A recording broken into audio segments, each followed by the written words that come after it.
Est-ce que ton stop loss te protège vraiment ou est-ce qu'il peut potentiellement détruire tes résultats? C'est une question que tu t'es déjà sûrement posée. On a tous entendu dire que les stop loss sont indispensables pour protéger ton capital de trading, mais est-ce que tu es sûr de les utiliser correctement?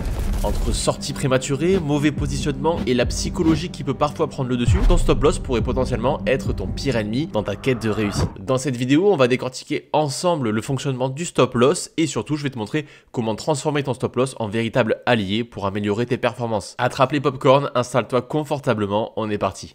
Alors, le stop loss, qu'est-ce que c'est? Le stop loss, comme son nom l'indique, c'est tout simplement une limite de perte. C'est-à-dire qu'en fait, c'est un niveau que tu vas définir à l'avance, et si le prix traverse ce niveau, eh bien en fait, tu seras automatiquement sorti de ta position. Alors, à quoi est-ce que ça sert d'avoir un stop loss? Le stop loss, ça sert principalement à sortir de ta position si tu n'es pas devant les graphiques. C'est pour éviter une situation dans laquelle, par exemple, disons que tu es entré dans un trade, et là, t'es pas devant les graphiques, je sais pas pour quelle raison tu peux être occupé à faire quoi que ce soit, et là, il y a une news économique, le prix explose dans un sens, qui te donne du coup et qui te fait perdre de l'argent. Donc le but du stop loss, c'est de nous protéger même quand on n'est pas devant les graphiques et ça se fait automatiquement. C'est un niveau clé qu'on définit nous-mêmes selon notre analyse et qui invaliderait notre scénario. Ici, comme tu peux le voir, j'ai posé ma position, c'était mardi à 17 h. Voilà, juste ici, et je pensais que le prix allait faire des plus hauts dans cette direction, ce qui n'a pas été le cas.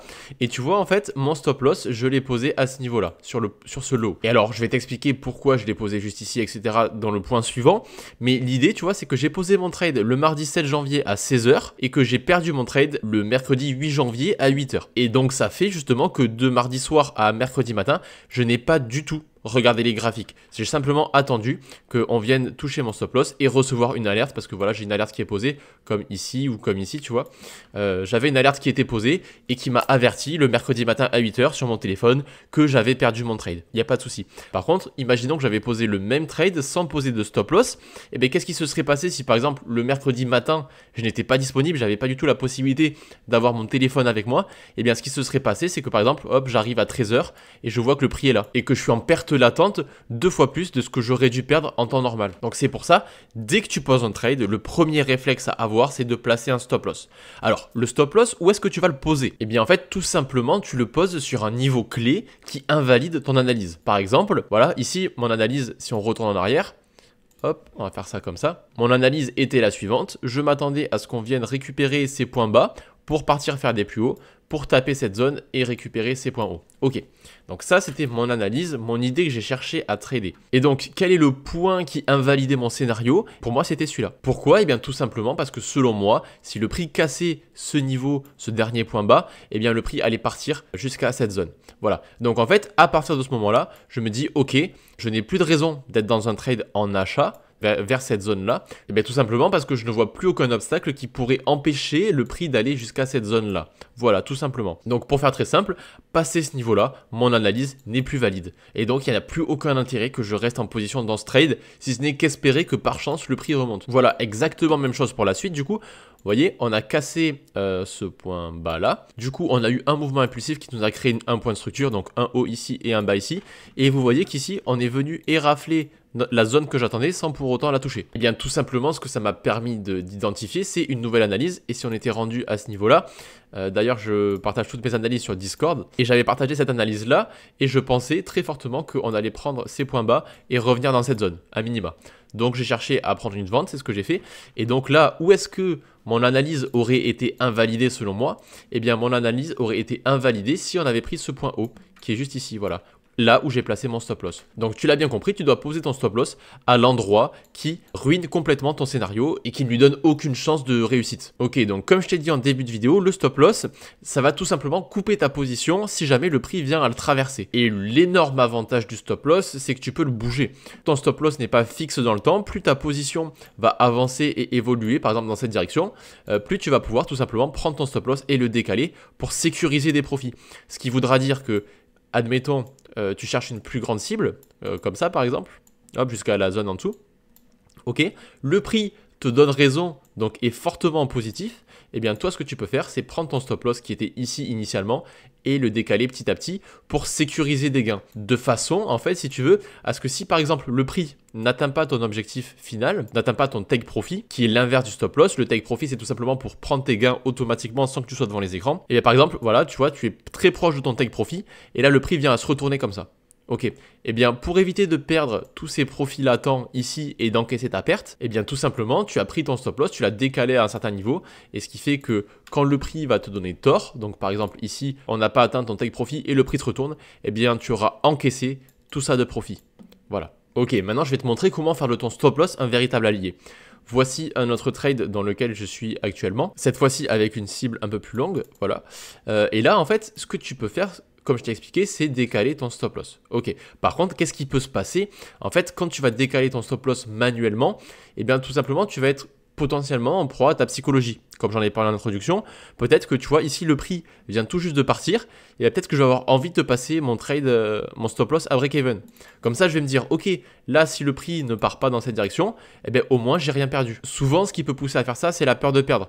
On se dit, ok, si le prix se retourne, eh bien, au moins, je finis à zéro, j'ai rien perdu. Mais en fait, ce qui se passe, c'est qu'on laisse pas vraiment le prix respirer. Et peut-être que si on a mis son stop loss ici à zéro, peut-être que le prix aurait évolué comme ça, hop, on va se faire sortir de notre position à zéro et juste après, le prix va nous donner raison. Et donc, en fait, ce qui s'est passé, c'est que là, à cause de ta psychologie, eh bien, tu as décalé ton stop loss trop tôt et potentiellement, tu es sorti à zéro au lieu de gagner des gains, par exemple, disons 500 € ou 1000 ou plus, enfin, peu importe. Voilà l'idée. Donc, l'idée, c'est d'avoir un système qui va te permettre de décaler ton stop loss mécaniquement. Et c'est ça qui te permettra vraiment d'exploser tous tes résultats. Comment on met en place une stratégie pour bouger son stop loss? Eh bien, une fois n'est pas coutume, c'est par la data, par la donnée. L'idée par la donnée, c'est de tester deux choses différentes. C'est-à-dire que sur les mêmes positions, les mêmes trades que tu veux tester, tu vas tester différentes méthodes de trailing de stop. Parce que oui, je te l'ai peut-être pas dit précédemment, mais quand tu décales ton stop loss, on appelle ça un trail. Alors ton trail, tu peux le décaler manuellement, mais tu peux aussi le décaler automatiquement. Alors je suis vraiment pas fan du automatiquement, c'est pour ça que je vais pas le développer ici. C'est pas du tout ma vision du trading, mais ça peut être un outil pour certains. Et bien par exemple, tu vas tester différentes façons de trailer ton stop. Et bien disons dans un premier temps que tu testes sur un certain nombre de trades sans aucun stop loss, ça te donne un échantillon. Voilà, le premier échantillon, c'est tout simplement pas de gestion du trail stop. On pose notre position et soit on prend un stop loss, soit un take profit, mais il n'y a pas d'entre-deux, c'est un des deux. Ok, et dans la deuxième solution, c'est par exemple en trailant son stop, donc en bougeant son stop loss petit à petit. Alors je me suis inspiré des résultats que j'avais quand je testais ma stratégie, et tu vois en fait que quand tu ne gères pas ton stop loss, eh bien tout simplement, tu vas te prendre peut-être des gains, des assez gros gains, parce que tu vas pas être devant, tu vas laisser le prix faire, tu ne vas pas sortir de ta position prématurément à cause de ta psychologie ou quoi. Tu laisses faire. Par contre, tu vas avoir des gros gains et des séries de pertes généralement plus grosses. Alors que par exemple, la deuxième méthode où là tu vas trailer tes stops, ça veut dire que dès que le prix va partir en positif, tu vas décaler petit à petit ton stop loss en suivant la structure, en suivant le prix, enfin peu importe ta façon de faire. Et bien là, tu peux voir que tu vas avoir des gains relativement plus fréquent. Par contre, eh bien, ça te sortira de certaines positions qui étaient bien gagnantes au départ. Tu as gagné par exemple la même chose, c'est juste que ton système agit différemment. Tu as un système où tu as des gros gains avec plus de pertes et un autre système où tu as des plus petits gains mais plus souvent. Donc voilà, là c'est à toi de choisir quel système tu préfères potentiellement. Et ça, tu peux tester plein de façons différentes. Par exemple, disons, tu vois, ok, là c'est le trade que j'ai posé. Disons que le prix va au bout de cette façon. Ok, je te présente quelques managements de trade que tu vas pouvoir tester. Alors déjà, tu as le management automatique. Comme je te dis, le management automatique, il prend un écart qu'il y a avec le prix. Donc généralement, c'est ton entrée, tu vois. Et en fait, il va suivre le prix toujours de cet écart-là. C'est-à-dire, hop, on est là. Et dès que le prix va partir en positif, il va le suivre pour garder ce même écart. Donc là, disons que le prix arrive au niveau où il en est ici. Eh bien, on va garder le même écart et le stop loss va se décaler automatiquement. Et plus le prix va avancer, hop, voilà, comme ça, par exemple, plus le prix va avancer et plus le stop loss va se décaler automatiquement sans que tu fasses rien. Voilà. Et dès que le prix va se retourner et toucher ton stop loss, eh bien, dans ces cas-là, tu seras sorti de ta position et tu récupéreras tes profits, par exemple ici. Ok. Pourquoi j'aime pas cette méthode? Eh bien, tout simplement parce que ça laisse pas vraiment respirer le prix et on ne peut pas tenir des grandes positions qui nous font pas mal de profits avec cette méthode. Pourquoi? Parce que tu le sais, tu suis mes vidéos, ma vision du marché, c'est que le marché évolue en espèce de zigzag. Et donc, qu'est-ce qui se passe quand le prix va chuter comme ça pour revenir ici et repartir? Et bien tout simplement, si tu as un stop loss automatique, et bien qu'est-ce qu'il va se faire? Le stop loss il va se décaler automatiquement vers le bas et tu vas te sortir de ta position alors qu'au final elle était bonne. Ensuite, autre façon potentielle de trailer, ça peut être trailer sur les structures. Par exemple, vous voyez, à chaque fois qu'on casse un point bas, hop, on va décaler notre stop loss sur le point haut précédent. Hop, on vient casser un point bas. Hop, on décale notre stop loss. On vient casser un point bas ici. On décale notre stop loss sur le plus haut qui a été créé. On vient casser le point bas, etc., etc. Voilà, ça peut être une façon à tester. Ensuite, ça peut être par exemple une fois que le prix arrive à tel niveau, eh bien on passe le stop loss à break-even, donc à 0. On laisse respirer le prix jusqu'au TP. Voilà, ça peut être ça. Ça peut être, on peut passer à break-even, donc à 0 dès que le prix part un petit peu en positif. Et par contre, dès que le prix va se rapprocher de notre cible, eh bien là, on va chercher à décaler notre stop loss de plus en plus proche du prix pour justement éviter que si le prix se retourne, eh bien on perde tous les profits qu'on avait précédemment accumulés. Donc l'idée, c'est que sur un Excel, tu te fasses les différents types de management que tu aimerais chercher à appliquer, que sur les mêmes trades, sur les mêmes positions, tu testes tes différents styles de management. Alors ça prend un peu de temps de simuler à chaque fois un petit peu ce que va faire ton stop loss, mais par contre, ça va te montrer un petit peu les différents rendus que pourra avoir ton système en fonction du management que tu vas avoir. Et là, suite à ça, si tu es profitable sur ton backtest, eh bien il n'y a plus qu'une chose à faire, c'est appliquer cette même méthode de trailing stop en réel. Et alors là, tes résultats vont littéralement exploser. Et alors, comment appliquer cette méthode efficacement sans être en proie à ta psychologie? Eh bien tout simplement, ça va être de travailler avec des alertes. Par exemple, là tu vois sur cette position, j'ai eu une alerte que j'avais posée ici sur le précédent point bas qui a été déclenchée. Donc qu'est-ce qui s'est passé au moment où cette alerte a été déclenchée? J'ai pris mon stop loss, je l'ai décalé sur le précédent point haut. Ensuite, l'autre niveau clé que j'attends, c'est celui-ci. Je t'explique pas pourquoi dans cette vidéo, mais c'est un niveau clé que j'attends. Et là tu vois que j'ai déjà une alerte qui est posée. Et si je regarde mon alerte, hop, et bien tu vois, j'ai écrit trail le stop. C'est-à-dire que là, je tourne cette vidéo le week-end, donc le marché est fermé. Et lundi ou mardi, à l'ouverture des marchés, je ne vais pas regarder cette position.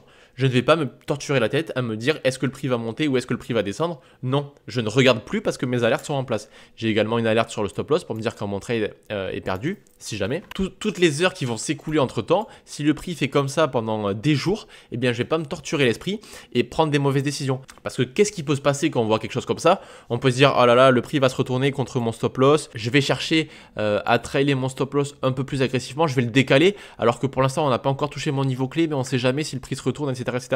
Et là, tu te laisses avoir par ta psychologie. Alors que non, quand tu travailles avec des alertes, c'est factuel. Tu n'as aucune psychologie à subir. Tant que une de mes deux alertes, juste ici, n'a pas été touchée par le prix, et bien tout simplement, je ne fais rien. Je ne regarde pas le graphique. Donc voilà pour cette vidéo sur les stop loss. Tu as tout pour décupler tes résultats avec une bonne gestion de tes stop loss et surtout de tes alertes. C'est très important les alertes pour ne pas être en proie, comme je te l'ai dit, à ta psychologie. C'était Matt, je te dis à la prochaine. Ciao.